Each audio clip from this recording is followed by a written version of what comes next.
BFM Business. Toute l'info éco et business à la mi-journée. 60 minutes business. Erwan Maurice.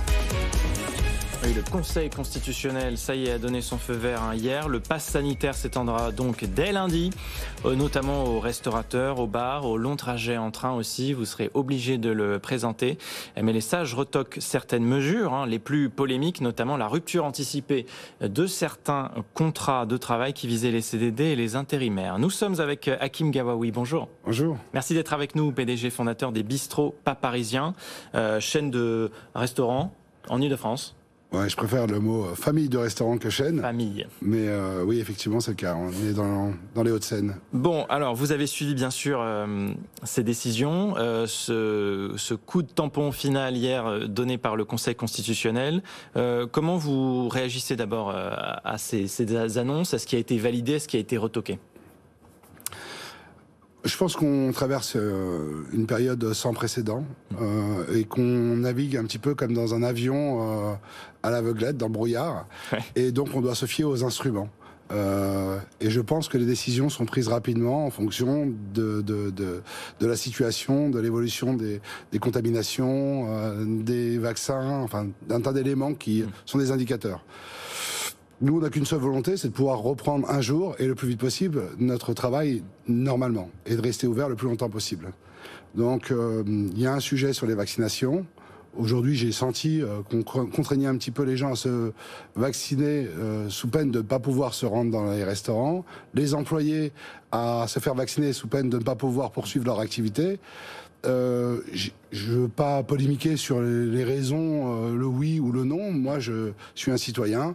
Et quand mon gouvernement me donne des directives, je les suis, je leur fais confiance. Donc lundi, vous allez appliquer toutes ces nouvelles règles ? Alors oui, je me réjouis pas de le faire, et c'est pas notre métier, mais on est obligé de le faire et on le fera. Et moi, quand j'avais 18 ans, j'allais dans les boîtes de nuit. Et il y avait un physio devant la porte qui me disait oui, tu peux rentrer ou tu peux pas rentrer. Et j'ai un peu l'impression qu'on va vivre ça. On sera, alors que notre métier est de remercier les gens, de faire la démarche de venir dans des établissements, on aura une nouvelle étape à franchir, c'est celle du contrôle. Comment vous allez faire pour que ça se passe bien ? Il va falloir recruter, il va falloir mettre une logistique particulière en place ? Alors, bien sûr. Alors, depuis 2 ans, on se réinvente tous les jours et on s'adapte.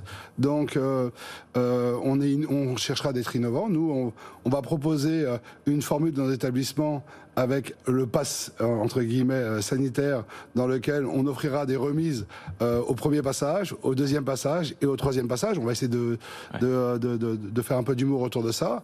On va essayer de faire de la pédagogie à l'entrée et prendre tout ça un peu avec humour. Et on va surtout être très pédagogue avec nos salariés, avec lesquels on est obligé d'expliquer l'intérêt de se faire vacciner. Oui, parce qu'il y a les clients, il y a les salariés, bien sûr, il faut travailler sur les deux fronts. Le Conseil constitutionnel, Hakim Gawawi, a censuré donc la disposition qui prévoyait une rupture anticipée des CDD ou des missions en cas de non-présentation du pass. Qu'est-ce que vous en pensez ? Alors, moi, je peux parler que de mon secteur d'activité et plus particulièrement de mes restaurants et de ce que je vis au quotidien. Donc, ce que je dis n'engage que moi et mes établissements et je peux pas parler au nom d'une profession. Dans notre secteur d'activité, on a déjà beaucoup de mal à recruter. Donc, quand on a un salarié et qu'on est content de lui, en général, on fait tout pour le garder. Donc là, c'est plutôt assimilé, ça aurait été assimilé à de la sanction, le fait de se séparer d'un salarié qui ne voudrait pas se faire vacciner. Je pense qu'on n'a pas le luxe de pouvoir le faire de toute façon. Nous, on doit préserver les emplois et donner envie aux gens de venir travailler dans ce secteur d'activité. Donc, de mon côté, on a organisé une campagne de vaccination pour nos salariés. La grande majorité de nos salariés y ont adhéré. Et pour ceux, malheureusement, qui sont encore réfractaires au vaccin, on va mettre en place, avec les médecins, une formule d'accompagnement pédagogique pour les inviter à se faire vacciner. Oui, parce que les contrats peuvent être donc suspendus. Vous serez potentiellement face à cette situation à un moment donné. Comment vous allez faire ? Parce que vous n'allez pas pouvoir recruter quelqu'un pour remplacer la personne qui est suspendue. Alors déjà, on a du mal. Nous, il faut savoir que sur un périmètre de 350 salariés, il nous manque encore 40 postes qu'on n'arrive pas à recruter en cette période de fin d'année. Donc oui, on va être confronté à des nouvelles problématiques. Je pense que il est aussi le rôle de l'État de faire beaucoup de pédagogie sur ce sujet-là. et de nous accompagner dans nos démarches qui sont celles du recrutement. Ça va être des moyens supplémentaires. Est-ce que on peut déjà tirer un premier bilan de l'été? Parce que bon, là, il y a cette nouvelle règle qui arrive lundi. Le mois de juillet s'est écoulé. Dans quelle situation économique vous êtes? Alors, on a beaucoup de chance parce que on a connu depuis la réouverture une grosse fréquentation. On a la chance d'avoir de belles terrasses dans chacun de nos établissements, donc elles ont été envahies par les clients. On a fermé en hiver et on a réouvert en été. Ça veut dire qu'en fait, il a fallu aussi, au-delà de récupérer nos salariés historiques, faire de nouveaux recrutements pour pouvoir subvenir aux besoins de l'activité. Donc jusqu'au 31 juillet, c'était magique. On constate depuis le 1er, donc depuis 5 jours, une baisse d'activité d'à peu près 20% par rapport à N-1. Mais il faut dire que la météo ne nous aide pas beaucoup non plus. C'est vrai, il fait pas beau. Bon, et puis on ne sait pas trop si ça va s'arranger en plus. Bon, il y a quand même une période de rodage qui a été accordée. C'est Gabriel Attal, porte-parole du gouvernement, qui l'a confirmé pendant une semaine. Généralement, c'est toujours comme ça. On laisse quand même quelques jours pour que tout se mette en place correctement. Ça veut dire qu'à un moment donné, peut-être il va falloir sanctionner, ou que vous serez sanctionné. Oui, alors il y a quelque chose qui est assez risible, c'est qu'en fait on va être sanctionné par les forces de l'ordre qui elles-mêmes jusqu'à là ne sont pas supposées être obligées de se vacciner.